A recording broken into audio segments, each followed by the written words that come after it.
생애빛 5분 산책에 오신 여러분들을 다시 한번 진심으로 환영합니다. 우리 그리스도인들에게 의혹을 주는 한 가지 문제가 있습니다. 왜 그리스도인들에게도 고통이 있는가 하는 문제입니다. 실수해서 당하는 고통은 이해가 됩니다. 또 부절제로 병이 나는 것까지도 이해가 되죠. 하지만 어떤 때는 이유 없이 의인들이 고통을 당합니다. 왜 의로운 자와 선한 자들에게 고통이 있습니까?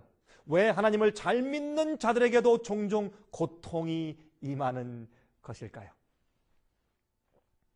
고통은 평등하게 임합니다. 누구에게나 고통이 임합니다. 높은 자나 낮은 자나 많이 배운 자나 못 배운 자나 노인이나 아이나 남녀노소 불문하고 평등하게 고통이 임하는 것입니다. 저는 세계 어디를 여행하든지 고난이 없는 사람들을 만나본 적이 한 번도 없습니다. 누구에게나 져야 할 십자가가 있는 것을 제가 봅니다. 하나님은요, 사탄보다 강하십니다. 하지만 하나님께서 우리가 고통당하는 것을 허용하시는 것입니다. 그 이유가 무엇일까요? 마귀는 이 땅에 고통을 가져오고 아주 악한 일들이 일어나게 조장하는 것입니다. 그래서 하나님이 마치 인간에게 복수나 진노하시는 것처럼 꾸며서 만들어서 인간의 마음속에 하나님을 향해서 불신을 일으키고 원망과 불평을 일으키려고 애를 쓰는 것이 마귀입니다. 여러분, 그러나 기억하십시오. 하나님께서는 인간을 복수하시거나 인간에게 불공평한 유혹과 시련을 주시는 분이 아니십니다. 그러나 하나님께서 인간에게 죄의 결과인 고통을 허락하십니다. 거기엔 이유가 있는 것입니다. 시편 119장 67절에 말씀하기를 고난당하기 전에는 내가 그를 행하였더니 이제는 주의 말씀을 지키나이다 그랬습니다. 71절 고난당한 것이 내게 유익이라 이로 인하여 내가 주의 율례를 배우게 되었나이다. 75절 여호와여 내가 알거니와 주의 판단은 의로우시고 주께서 나를 괴롭게 하심은 성실하심으로 말미암음이니이다. 여러분, 이 시편의 저자는 말이죠, 고통 때문에 자기가 오히려 주의 말씀을 지키게 되었다고 또한 순종하게 되었다고 간증하고 있습니다. 고난은 오히려 그에게 유익이 되었다고 간증합니다. 여러분들, 고통은요, 자신을 정직하게 바라볼 수 있게 만들어줍니다.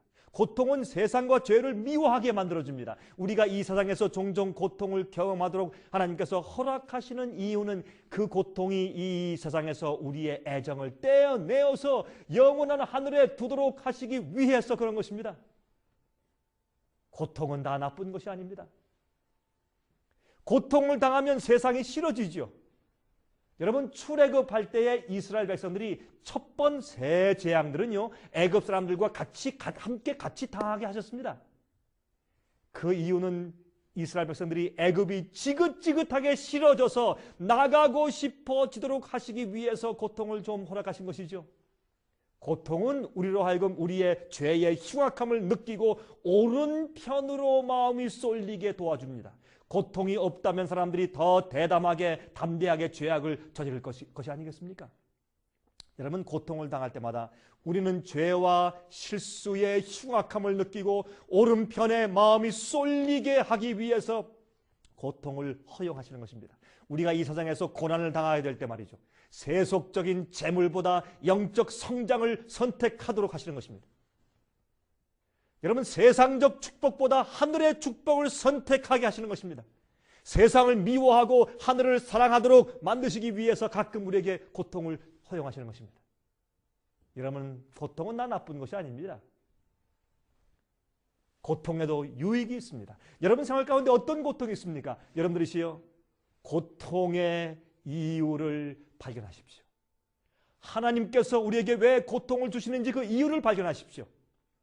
여러분에게 어떤 고난이 있습니까? 사도 바울도 다메섹에 가는 길에서 그 광채를 보고 나서 안질이 생겼습니다. 그것을 몸에 가시인데 그것을 좀 없애달라고 3번 기도했지만 주님께서 말씀하시기를 내 은혜가 내게 족하도다 말씀했습니다. 왜요? 그 고통은 바울에게 유익한 것이었기 때문이었습니다.